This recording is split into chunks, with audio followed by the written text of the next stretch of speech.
Recién termina la segunda semana del presente año y esta no ha estado exenta de conflictos entre el gobierno y la oposición. Lejos de apaciguarse las aguas, el panorama para el año que recién comienza augura uno de mayor conflictividad. En efecto, la decisión del presidente Boric de nombrar al candidato que impulsaba a la derecha como fiscal nacional develó que, en los hechos, quien gobierna de alguna manera o al menos impone los temas y ritmos del debate es la oposición. De igual manera, la sistematicidad y sostenibilidad para no soltar el tema de los indultos refleja que la derecha chilena no cesará en golpear al gobierno hasta debilitarlo al extremo, incluso más de lo que actualmente está. Ello con el claro propósito de someterlo y dejarlo vulnerable para poder imponer toda su agenda económica y política. En lo político se traduce en llevar adelante la propuesta denominada Acuerdo Nacional, que no es más que un burdo remedio de proceso constituyente y que en esencia persigue dejar intactos los principios de la Constitución pinochetista que han resguardado el sacrosanto derecho de propiedad por encima de cualquier otro derecho, incluido el derecho a la salud y por ende el derecho a la vida. Toda esta estrategia acompañada por quienes suscribieron dicho acuerdo, incluido el Frente Amplio y el Partido Comunista, pues a pesar de sus discursos y bravatas, especialmente de algunos conpiscuos dirigentes comunistas, no dejan de ser eso, fanfarronadas, pues al final terminan detrás y apoyando este fraude que se cierne sobre el pueblo chileno. Los anuncios de acusar constitucionalmente a la exministra Ríos y a Giorgio Jackson muestran que la derecha no se contenta con nada. A pesar de todas las concesiones que el presidente Boric le hace semana a semana, la cuenta que le cobra a la derecha por facilitarle la, comillas, gobernabilidad es muy alta y buscan algo que puede ser el detonante para que la crisis política se desencane a niveles impensados. En efecto, el objetivo anunciado explícitamente es obligar al presidente de la República a claudicar en materia de los indultos. El requerimiento solicitado a la Contraloría por un grupo de diputados busca que ésta concluya que los referidos indultos incumplieron con determinados principios y por tanto adolecen de legalidad y en consecuencia podrían ser declarados nulos, obligando a Gabriel Boric a dejarlos sin efecto. Eso sería un golpe definitivo que la derecha ha sabido explotar en los medios de comunicación, vinculándolo al tema creciente de inseguridad que vive y siente la población, aumentado ciertamente por los medios que controla la misma derecha y cuyos efectos tienen hoy a Boric por el suelo, según muestran las encuestas de opinión. Es decir, un escenario complejo que se puede agudizar mucho más con la situación económica que enfrenta y enfrentará el país en los meses siguientes. La inflación que no cede, la caída del empleo formal y de los salarios son el escenario ideal para el surgimiento de algunos populismos. Abril está cercano. Se cumple el plazo para que algunos vuelvan a presentar el quinto o sexto retiro de los fondos previsionales. Si se le suma a ello que la reforma previsional anunciada por el gobierno a principios de noviembre, semana a semana sufre la ofensiva del sector empresarial, haciendo mucho más difícil su aprobación, entonces pocas salidas se ven en el futuro cercano. Solo la que históricamente las sociedades logran encontrar como salida a las crisis y que siempre están precedidas de presiones de los sectores más vulnerables o de aquellos que por años son marginados de las políticas públicas.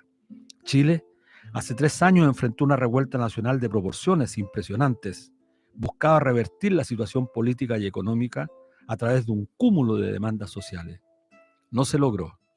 A 3 años, la derecha parece tener el timón en sus manos y se enseñorea soberbiamente, como lo ha hecho por siglos, imponiendo sus intereses a como dé lugar y despreciando los intereses de las mayorías. Por tanto, todo está en juego. Dependerá de la capacidad que tengan unos y otros de mejorar sus correlaciones de fuerza, como ha ocurrido siempre a lo largo de nuestra historia.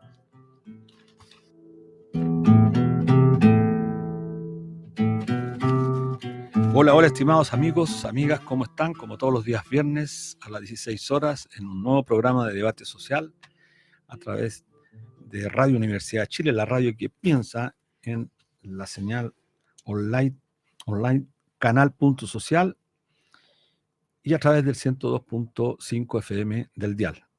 con la compañía en esta oportunidad de la directora Ana Muga Sáez. ¿Cómo estás, Ana? Hola Luis, ¿cómo estás? Sí, bien, bien a pesar de todo en realidad. Estamos, como tú en tu introducción explicas y muestras, el panorama que existe, todavía estamos como una especie de túnel en que no vemos aún una luz, ya una orientación, porque cada vez que escuchamos las noticias, cada vez vemos más repliegues, avances de la derecha en todo orden de cosas, digamos, tratando de presionar y sacando aún más provecho de lo que ya sacan. Ya es muy, muy penoso escuchar a cada rato, digamos, cómo buscan doblegar, ya, porque doblegar aún más al gobierno, a las autoridades, porque ya consiguieron todo. Lo consiguen todo a cada rato, pero los quieren ver, pero totalmente así genuflexos, de rodillas, digamos. O sea, y eso yo tengo la idea, digamos, de que es principalmente porque se le empezó a ceder demasiado y no hubo ninguna forma, no hubo ningún argumento frente a las solicitudes que de repente eran como impresentables, pero no se contrarrestaba con argumentos sólidos, con pararse de firme, con decir esto no es, o sea, no abusen tanto, no sigan más, ¿no? Falta de carácter, falta de convicción. Eso se nota Bueno, y la demasiado. sentencia de Radomiro Tomic hace más de 50 años atrás, cuando señaló que negociar con la derecha es siempre la derecha la que gana, parece que no aprendieron nada, absolutamente nada, quienes están hoy día en el gobierno. Las dos almas, como suele denominarse hoy día, el alma que conforma el Partido Comunista con el Frente Amplio y el alma de los socialistas de la ex concertación llamados democráticos, que no sé qué tienen de socialistas, y que justamente han pactado todo con la derecha, pero la derecha es la que gana. Ujú. Y no se ve, como bien dices tú, ningún atisbo de intentar, a lo menos, defender el programa que hace tan poco tiempo levantaron. Piensa tú que el gobierno ni siquiera llega todavía un año, ni Claro. siquiera un año. Entonces, yo comparo la investidura que tiene Petros, por ejemplo, en Colombia, Que que tiene mucho enfrenta menos, una tiene menos de oposición, 6 meses. claro, y Sí. tiene una Ujú. oposición, pero muy fuerte, muy violenta, y sin embargo ha mantenido en alto ciertas banderas que son fundamentales. La izquierda no puede retroceder tanto como ha retrocedido la izquierda chilena, que en realidad, hay que decirlo claramente, es una Claro. quimera, la izquierda chilena, para decir algo. Sí, y está presente permanentemente el tema de la derrota del 4 de septiembre como excusa para ceder ante El todo comodín orden que de le sirve a cosas. la izquierda, si el 4 de Claro, septiembre la derecha ya ni lo utiliza. Es claro, la izquierda la que lo utiliza para justificar sus transgresiones, sus claro, retrocesos, sus capitulaciones, sus claro. vacilaciones. Y el cambio me parece, digamos, porque uno reescucha la monserga, digamos, del 4 de septiembre y de la derrota en dirigentes sindicales, en dirigentes sociales que no quieren seguir, en gente que dice, no, yo me deprimí, me voy para la casa, ¿ya? Y Pero deberían eso, irse para la casa algunos. Ese es el problema, que no sueltan los fueros sindicales, no sueltan los cargos políticos, siguen aferrados a los claro, privilegios. Yo invitaría a muchos sindicalistas que justamente, como dices tú, están deprimidos, que renuncien, que se vayan a la casa efectivamente y que dejen la posibilidad que otros y otras que quieren realmente servir a sus compañeros, compañeras, que quieren luchar por reivindicaciones sociales, asuman el cargo. claro. Pero basta ya Pero que de... tengan claridad de que la derrota, o sea, la derrota del 4, porque piensan que es como la gente, el 80%, el 62% de la gente votó a favor de la derecha y Exactamente. por lo que ofrece la derecha, por lo que plantea la derecha. Y eso es totalmente, es pensar, digamos, de que el estallido fue una, no sé, un juego, ¿sí? Que la gente salió solamente porque estaba aburrida de manifestarse el 18 de octubre. Y no es así, las demandas están presentes, todavía tenemos una educación que está pero por los suelos, una salud que está por los suelos, ya vamos a conversar sobre eso. Tenemos las situaciones de vivienda, en todo, tú miras hacia donde ves y Chile necesita cambios profundos, integrales, que nos están viendo y nos están avisorando, y es urgente, digamos, que nos levantemos, que la gente que se siente deprimida, que tire la depresión para atrás y empiece a movilizarse, a organizarse, a ser parte de la vida social, de conversar con su vecino y de impulsar cambio en este país, porque de otra manera no se ve la luz al otro lado del túnel. Bueno, túnel. así es, también es importante mirar lo que acontece un poco más allá de las fronteras de nuestro país, solamente mirar a nuestro pueblo hermano Perú. Perú está viviendo hoy día una situación bastante crítica.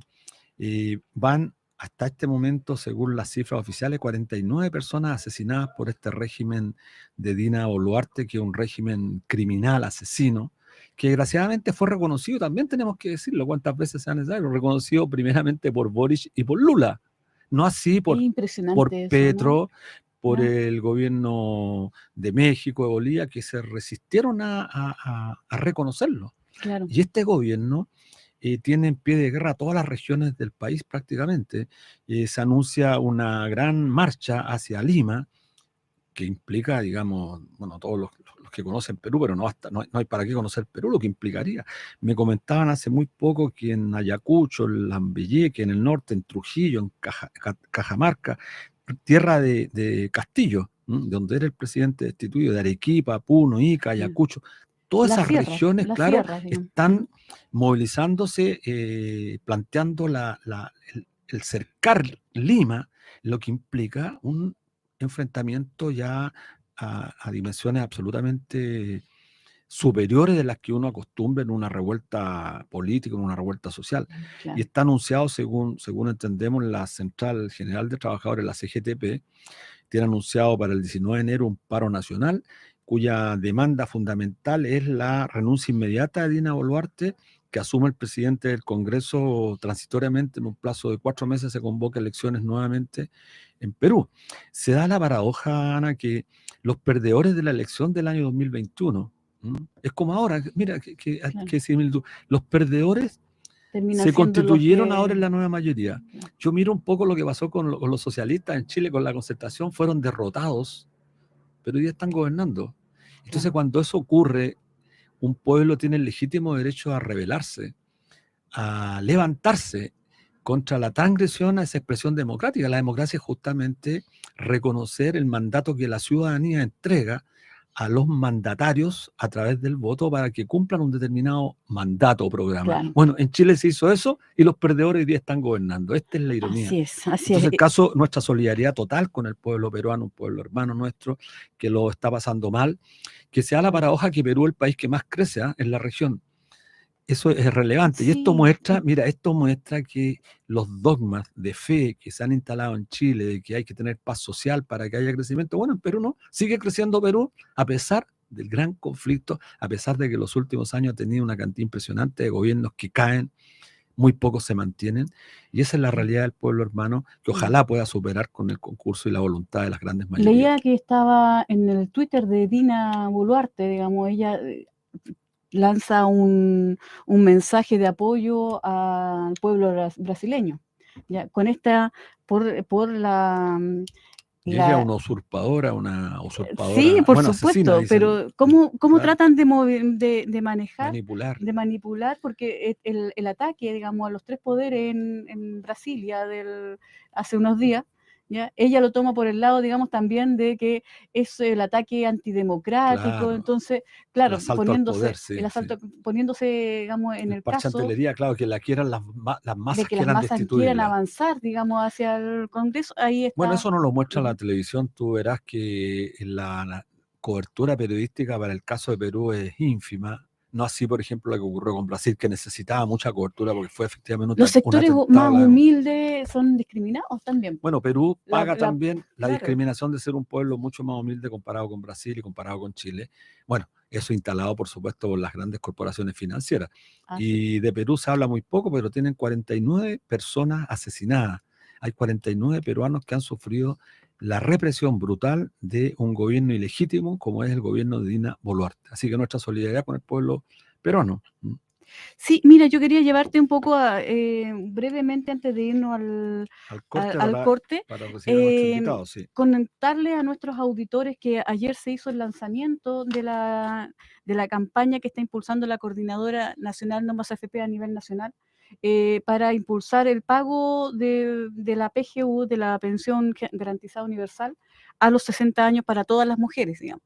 Que vemos, o sea, que es súper urgente, imprescindible que eso se haga luego, para no seguir discriminando a todas las mujeres que están recibiendo pensiones miserables de 30.000 pesos los últimos 15 años. La mitad de está la cifra, digamos, de que la mitad de las pensionadas en los últimos 15 años recibieron pensiones de 31.000 pesos. Claro, menos 30.000 Entonces, pesos. eso es, fue en varias regiones del país donde hubo lanzamiento, donde hubo acto, música. En Santiago tuvimos ahí a 2 diputadas, una diputada y un diputado.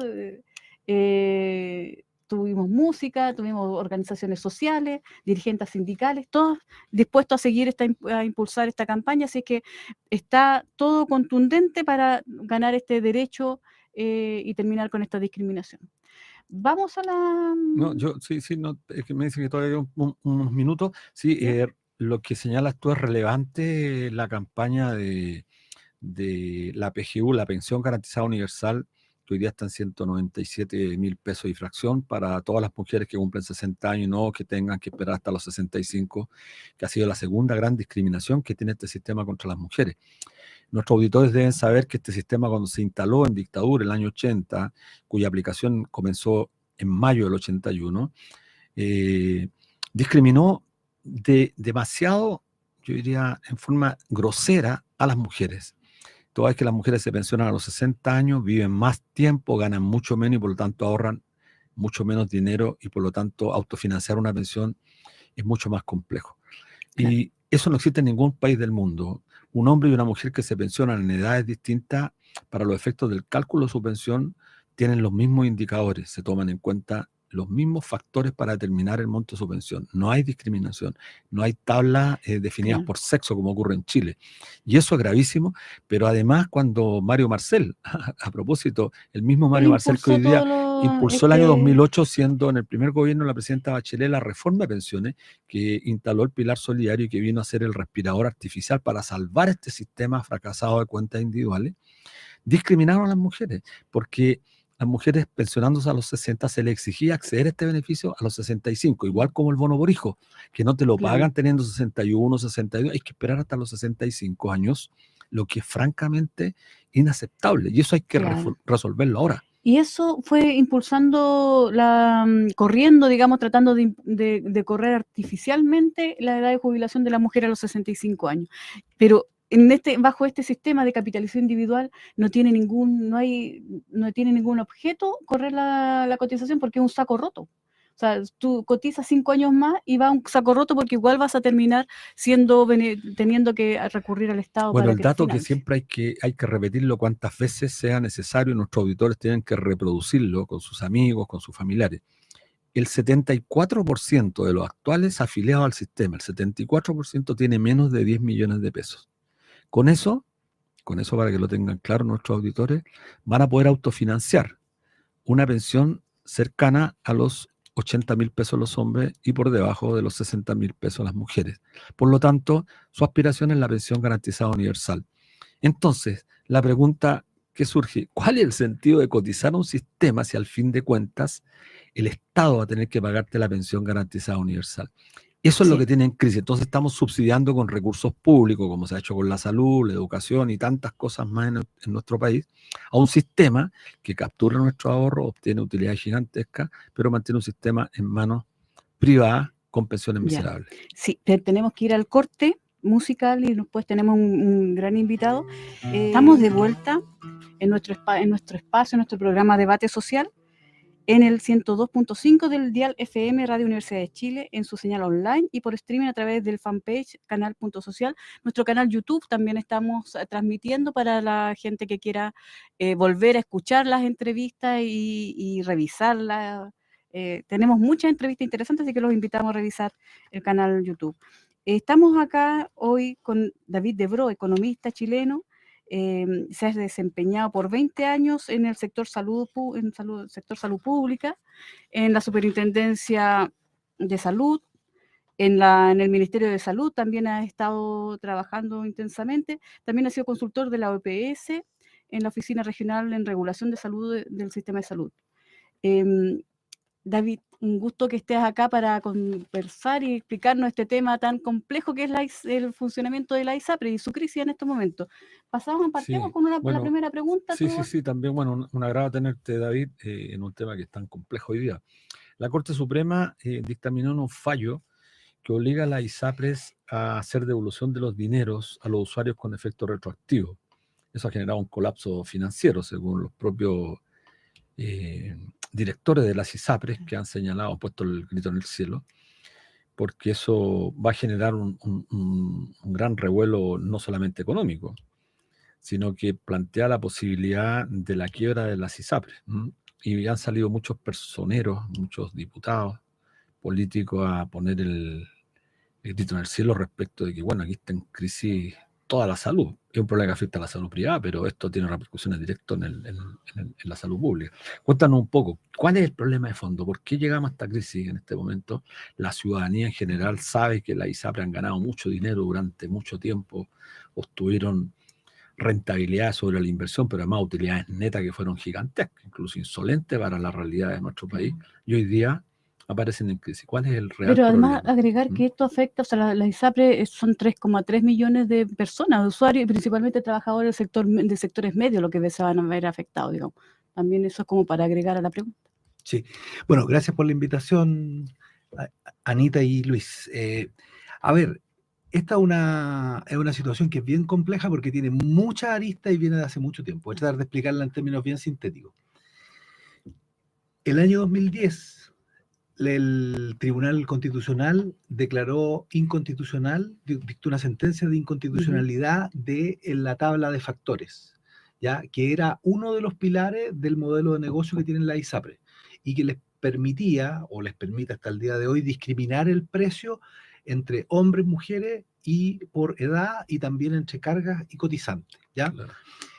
Eso es un pilar del modelo, porque estos sistemas de seguros privados lo que hacen es tratar de calcularte el precio que te cobran en función de cuánto vas a gastar. Entonces hacen calzar desde el punto de vista financiero la expectativa de gasto que tú vas a tener y te cobran un margen sobre eso, ¿ya? Y de esa manera tienen el modelo bien aceitado. Eso se declaró inconstitucional porque el Tribunal Constitucional dijo que los principios de equidad y de no discriminación estaban por encima de este tipo de modelo y por lo tanto esa forma de cobro no podía seguir existiendo. Pero se genera un interregno porque para resolver eso, que estaba en la ley de ISAPRE, el Ejecutivo tenía que enviar un proyecto de ley para hacer una reforma, que es la reforma que está pendiente hace más de una década.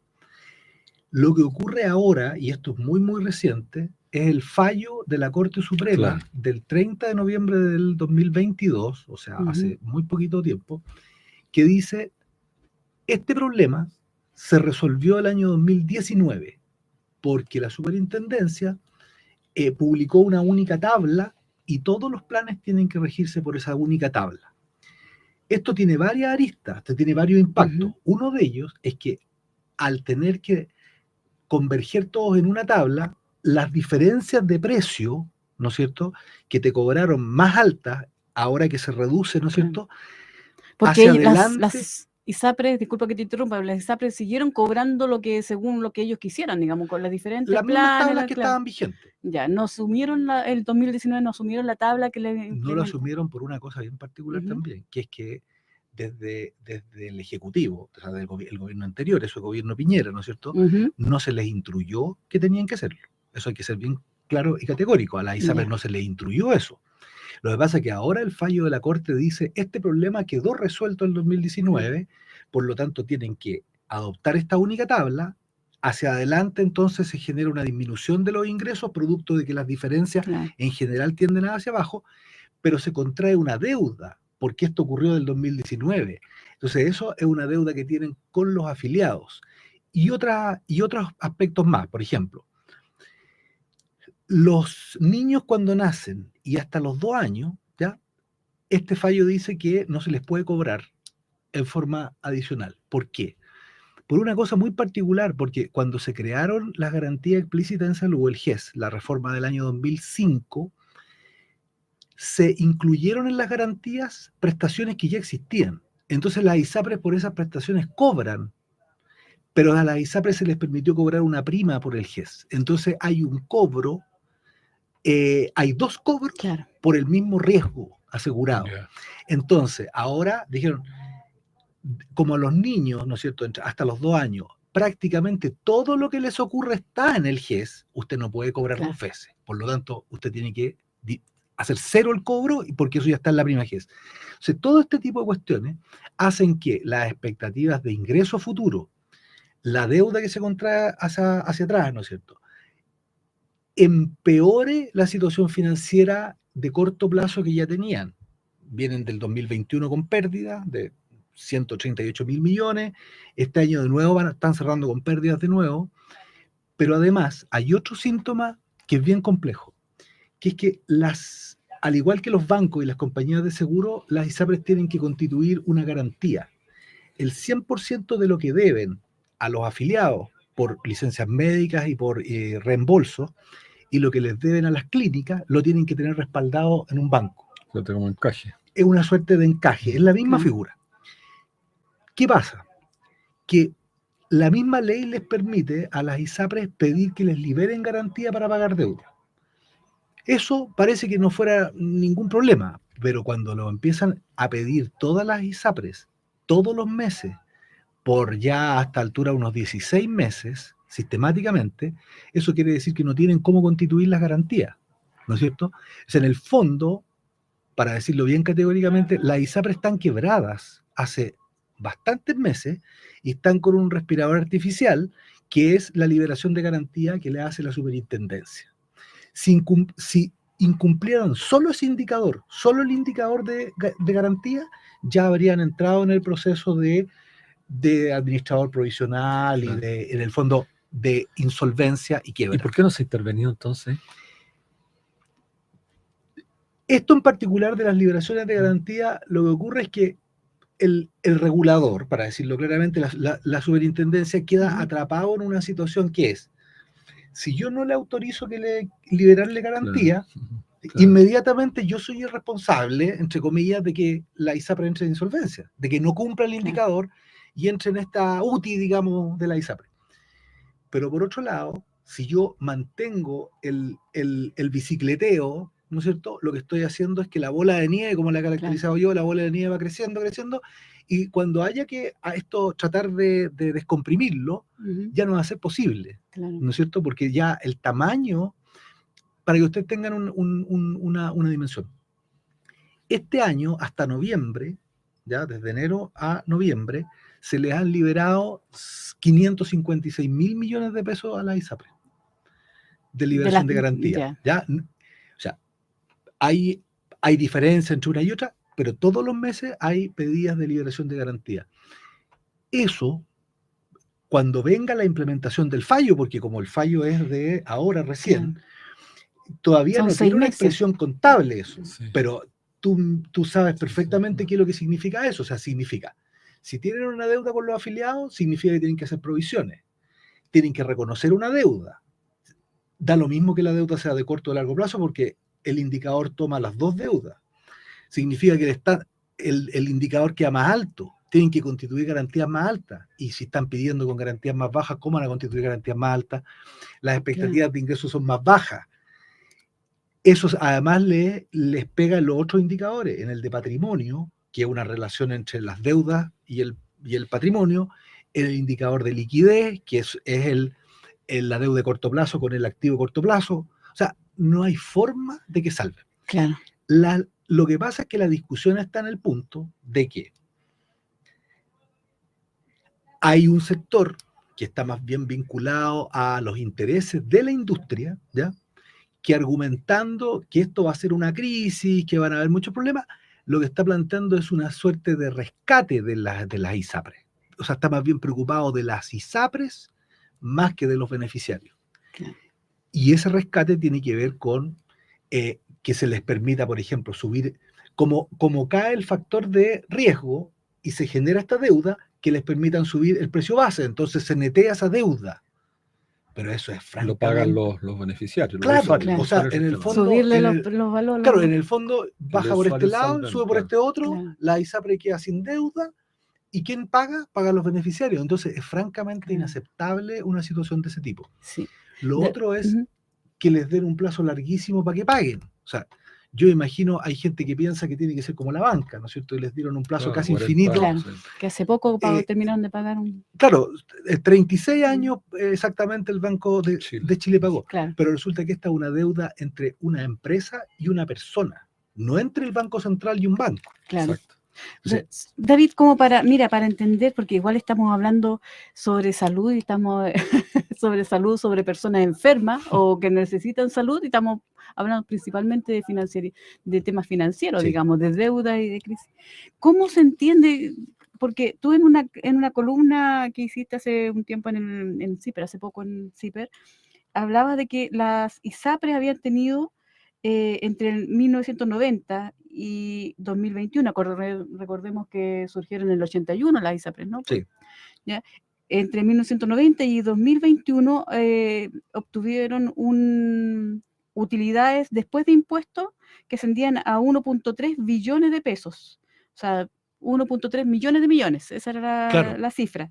¿Ya? Y tú incluso planteabas, digamos, que destacabas que que la ganancia bruta del sistema fue de 8,6 billones en el mismo periodo. Claro. Y esto es que la sociedad chilena en su conjunto le ha pagado a la ISAPRE a lo largo de 31 años 8,6 millones de millones solo por administrar el sistema para este grupo. Sí. ¿Cómo se entiende que una industria tan rica, digamos, que ha tenido ese nivel de utilidades durante todo este periodo, porque la gente paga, finalmente todo cotiza, muchos no se enferman, incluso se decía que hay gente que nunca se enfermó y después tuvo que cambiarse a FONASA porque ya envejeció, y los viejos están en FONASA, las mujeres que tienen edad fértil están en FONASA, están todos los enfermos en FONASA, pero la ISAPRE se quedan con el descreme, digamos, ¿no? Claro. Con la gente sana, y ahí hacen el negocio. ¿Cómo se entiende que estén a punto de quebrar y que hablen de quiebra una industria que ha ganado durante 31 años? Sí, mira, primero explico esos números. Uh-huh. Las ISAPRES parten a operar el año 82, ¿ya? Entre el año 82 y el año 89 las estadísticas no están disponibles, por lo tanto esa parte habría que calcularla, pero es más engorroso. Pero del 90 en adelante están publicadas en la superintendencia, todos los estados financieros. Si uno toma las utilidades después de impuestos y solamente las corrige por inflación, nada más, o sea, ahí no hay ningún cálculo que alguien haya hecho, sino que yo tomo el monto, es 1,3 billones de pesos, que son millones de millones, ¿ya? Como utilidad después de impuestos. Y este concepto de ganancia bruta, ¿qué es lo que quiere decir? Es bien importante eso porque tiene que ver con la ineficiencia que tiene el sistema privado. La ISAPRE recibe ingresos por las cotizaciones que las personas pagan, ¿no es cierto? Pagan el 7% y pagan un adicional. Eso es el valor de las primas, y esos son los ingresos. Y la ISAPRE tiene unos costos de dar las dos prestaciones que da, que es darle cobertura a las prestaciones de salud y pagar licencias médicas. Esa diferencia es la ganancia bruta, es lo que antes se llamaba en los estados contables el margen de explotación. Esos son 8,6 billones, 8,6 millones de millones en 31 años, una cosa así. Obviamente, el sistema tiene, aparte, tiene los gastos de administración y tiene gastos financieros y tiene varios otros gastos. Pero hoy día, el sistema gasta el 10% del fondo que recauda en administración, ¿ya? Un poco pasando el símil que es lo que pasa con las AFP. El 10% del fondo de salud, las ISAPRES lo gastan en administración, que es el pago de las fuerzas de venta, el pago del personal administrativo, el pago de la gerencia y de los directorios, más todos los servicios de ahí, las costas judiciales de los juicios, el pagar impuestos, etcétera, y más las utilidades. Si yo hago un símil hoy día, FONASA está gastando el 0,5% del total del fondo. En administración. En administración. La última cifra es que FONASA está gastando entre 55 y 65 mil millones de pesos para administrar un fondo donde están 15 millones de personas, y las ISAPRES gastan alrededor, el 2021 gastaron 318 mil millones de pesos para administrar, claro, un sistema que es más complejo porque tiene distintos contratos, en fin, Claro. pero es de una ineficiencia gigante hacer eso para 3 millones y Es la medio misma de personas. ineficiencia de la FP con el IPS. Claro. Efectivamente. Que Ahora, buscan ¿cómo se trucos llega, alambicados cómo se llega de algo que tiene una perspectiva económica tan favorable, ¿no es cierto?, a las empresas, cómo se llega a una situación como esta? Porque lo que pasa, bueno, ahí Luis probablemente lo va a entender muy simple, que no es lo mismo la solvencia económica de largo plazo que los problemas de liquidez de corto plazo. Y este es un problema que tiene que ver con, por ejemplo, durante la pandemia, a las ISAPRES no se les permitió subir los precios de los planes durante 2 años, subirlos sobre el IPC, Ujú. porque los contratos están denominados en IPC. Eso, Claro. Lo que habría los sido con- una locura que subieran los planos en pandemia, además. los planes suben todos los meses, eso hay Ujú. que tenerlo claro, suben por la inflación, Como un eso, F. están resguardados Claro. por la inflación. Pero no se les permitió subirlos por sobre eso, que antes era, si las licencias médicas y los costos de las prestaciones le subían en 10%, bueno, la ISAPRES te traspasaba el Lo 10%. traspasaba todo. Un modelo de negocio muy simple. Ese era Ujú. otro de los Sí. pilares, que es la modificación unilateral de los contratos. Eso está establecido en la ley, que Ujú. son la modificación es unilateral de parte de la ISAPRE.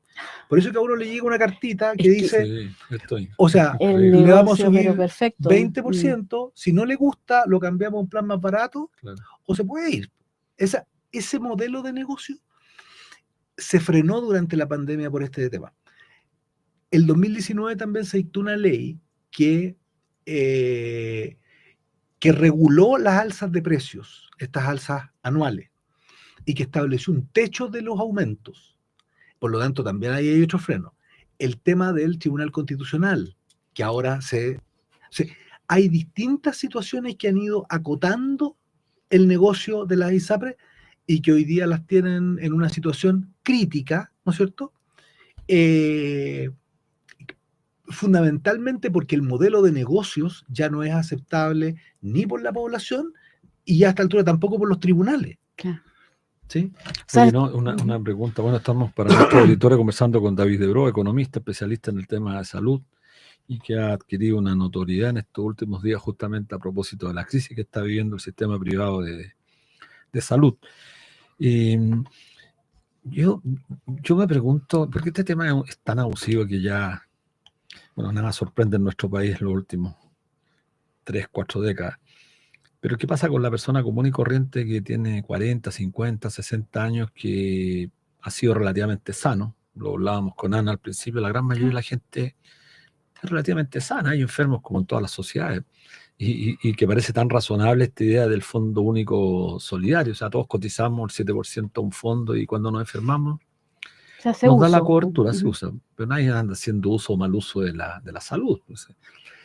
Y es tan racional, o sea, es tan, yo diría, tan obvio pensar en un fondo común que este negocio prácticamente no tiene explicación, salvo para sujetos que tienen una suerte de dogma de creer que estos negocios hay que seguirlos manteniendo.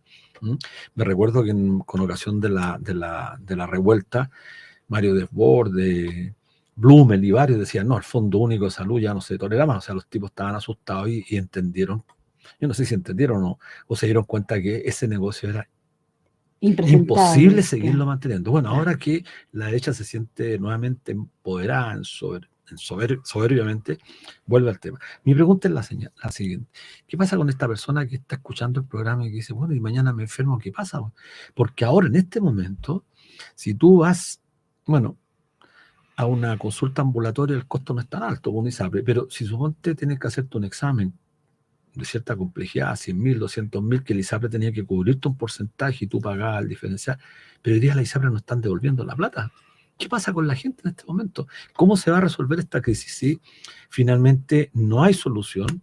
¿Qué va a pasar con los 3 millones y tantos de personas que están bajo este sistema privado?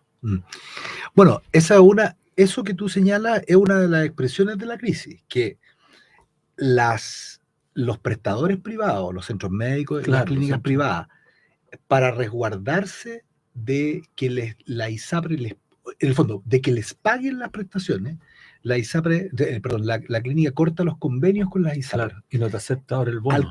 Al cortarlos con los convenios, el corte de los convenios a veces sucede con que no, esta huella no funciona, y no funciona, y no funciona. En la práctica la persona tiene que pagar el total del valor de la prestación. En efectivo, cash. En efecto, claro, Si no lo tienes, no te hace el examen, no no puede te lo hacerlo. puede hacer. O sea, ahí hay una barrera de acceso Claro. total cuando Gravísimo, empieza gravísimo, a ocurrir sí. eso. ¿Por qué? Porque en el fondo el prestador dice, mire, si la ISAPRE está en una crisis financiera y me va a estar, o no me va a pagar, o me va a pagar a los 180 Claro, días, claro. yo prefiero que me pague la persona y que la persona se entienda Y eso está pasando. y eso ya está pasando hace Sí. mucho rato. Sí. Eso muestra que la crisis es severa, porque además incluso esta cosa se da entre prestadores que son del mismo grupo económico. O sea, prestadores que son del mismo holding, ¿no es cierto? También se cortan de Médica con repente. Dávila, Claro, Hospital claro, Dávila. efectivamente. Ahora, esto nosotros, digo, yo hice un planteamiento en agosto, cuando todavía no estaba lo del fallo de la Corte Suprema, en agosto, porque ya la cosa se veía negra. Y este tema lo tomaron algunos parlamentarios, me invitaron a la Comisión de Salud de la Cámara de Diputados y finalmente el presidente de esa comisión, que es Tomás Lagomarsino, que Sí, es médico. médico, tomó este tema y elaboró un proyecto de ley. Estuvimos trabajando y ese proyecto ya se presentó y está recabando firmas, ya tiene varias firmas de varios parlamentarios. ¿Cuántas necesita? De distintos. Mira, yo no sé muy bien cuánto es lo que necesita, pero es Son una el proyecto de cantidad 10 personas. poquitas, sí, son diputados. poquitas firmas y creo que ya están todas. Y de distintos signos políticos, ¿eh? O sea, ahí, Sí. porque como está el tema de si es admisible o no, Claro. en fin, ya. Entonces, ¿qué es lo que estamos proponiendo ahí? Lo que estamos proponiendo es lo siguiente, que ante la eventualidad de que una ISAPRE llegue a quebrar, para lo cual tienen que pasar varias cosas, tiene que incumplir los indicadores, estos estándares Sí. financieros, se le pide un plan de ajuste y contingencia, si no funciona, se nombra un administrador provisional, que es como una suerte de interventor. Claro. Si tampoco logra resolver eso, se trata de licitar la cartera, o sea, agarrar el total de los Y por beneficiarios si hay otra, y otra ISAPRE, pero como todas están todas en crisis, eso no va a ocurrir. Entonces, lo podría tomar FONASA. si se recorre todo este camino, pasa lo siguiente, que los beneficiarios pasan al FONASA, Claro. pero pierden todos los beneficios. O sea, personas que... Es lo mismo que pasa, perdón David, para que nuestro auditor lo sepa, este negocio está tan bien armado, es lo mismo que pasa cuando quiebra una FP, cuando quiebra una compañía de seguro que paga renta vitalicia. ¿Dónde se da la plata? Al Estado. Y el Estado asume el costo, pero la ciudadanía no sabe que baja considerablemente el monto de su pensión. Es decir, si la gente es pobre hoy día con las pensiones, imagínate cómo quedaría con la quiebra de una compañía de seguro. Lo mismo ocurre en salud. Sí. Pero sí, eso es muy importante lo que estaba. En esa situación de que quiebra, los beneficiarios pasan al FONASA en las condiciones que tiene FONASA hoy día. Si una persona cotizó durante 10, 20 años en ISAPRE, da lo mismo, parte de cero claro. Y se tiene que atender o en la modalidad institucional, listas de espera, o asumiendo unos tremendos copagos de la libre elección. O sea, lo que nosotros estamos proponiendo es una cosa transitoria y de carácter especial, que haga lo siguiente, que en esa situación se traspasen los contratos al FONASA. Entonces, la persona sigue pagándole ahora al FONASA, claro, 7%, el 7% más la cotización adicional, el total del valor de la prima, el total, se lo paga al FONASA, y el FONASA se hace responsable de otorgarle la misma cobertura que tenía ahí en los mismos prestadores. ¿Por qué? Porque uno de los problemas que se generan en esta situación es que si las personas llegan de repente 700.000 beneficiarios al FONASA, la presión en los hospitales públicos va a ser brutal. Las personas además han tenido una trayectoria de atenderse en prestadores privados, no quieren estar presionando ahí. Claro. Y por otro lado, es un financiamiento que está disponible porque las personas están pagando hoy día esos montos. Por lo tanto, esas personas, si se traspasan, están en condiciones de seguir pagando. Claro. Y el otro tema es con los prestadores privados, porque si esto no ocurre, se corta el flujo hacia los prestadores privados. Entonces también es una suerte de proteger a prestadores privados, sobre todo a los medianos y Y que a ellos les pequeños. daría lo mismo prestar el servicio independiente que estén en Claro. FONASA o en ISAPRE. Lo importante es que paguen.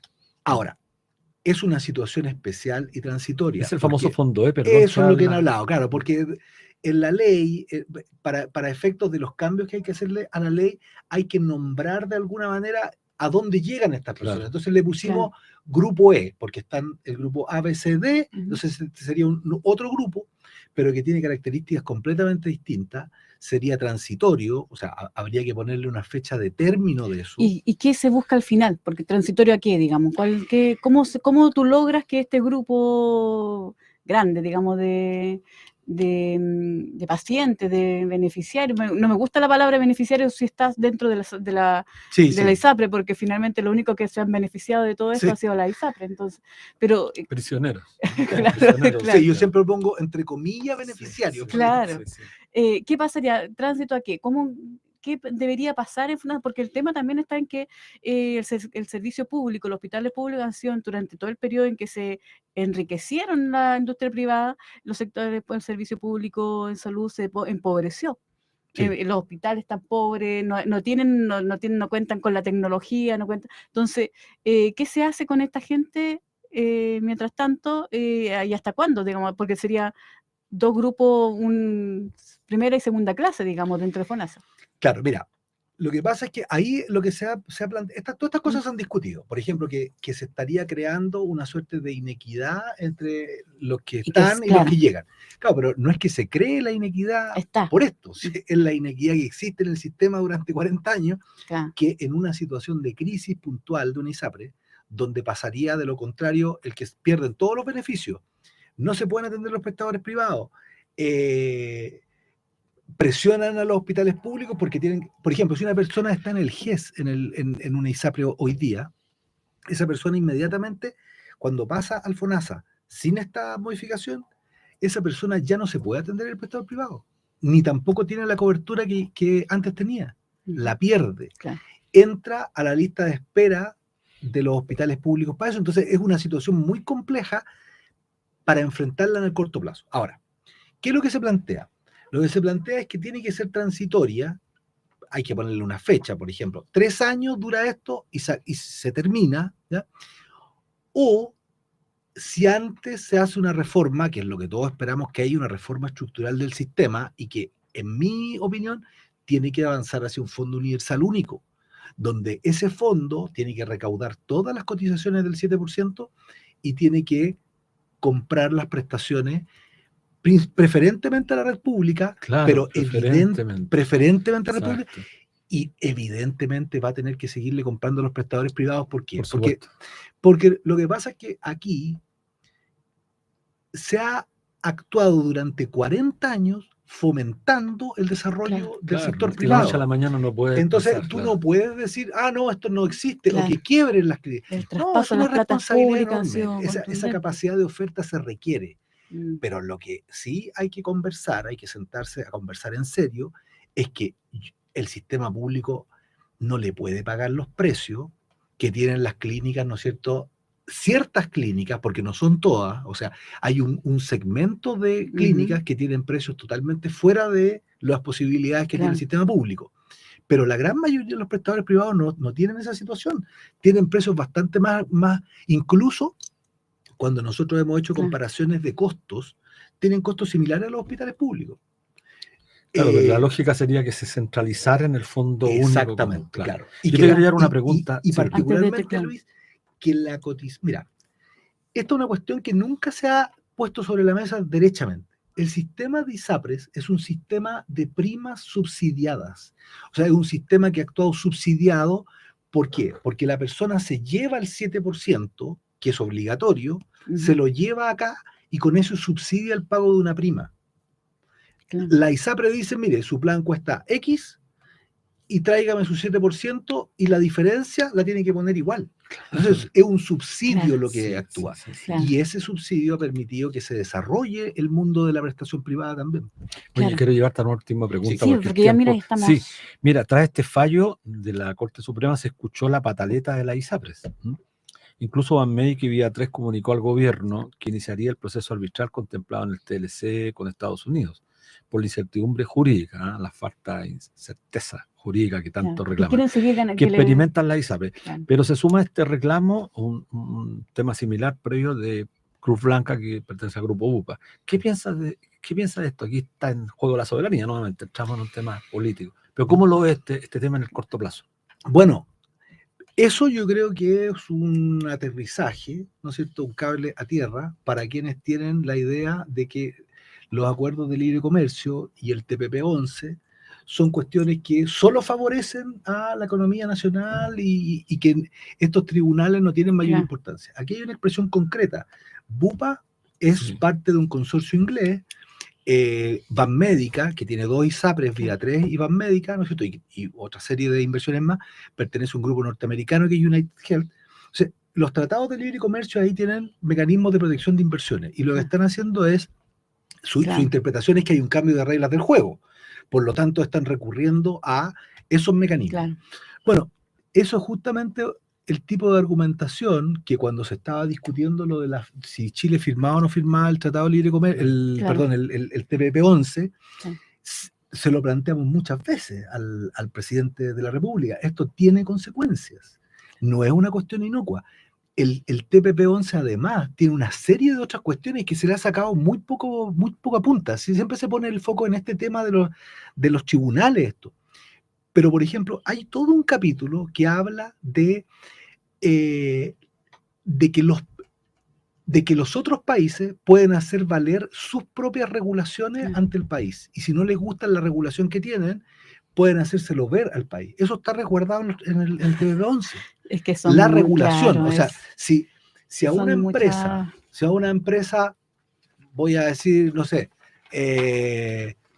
de alguno de los países que firmó, no le gusta la regulación que existe en su industria, puede ir donde el Estado y decirle, defiéndame porque esa regulación no me gusta. Pero además, todo en salud, en pensiones, por ejemplo, todo esto fue producto de una dictadura que se instaló, se privatizó todos los derechos sociales en ese momento, y ahora que nosotros, que la gente quiere recuperarlos, digamos, como derechos sociales, porque es totalmente injusto lo que estamos conversando, la ISAPRE, quieren garantizar su derecho a seguir ganando plata así a las manos llenas.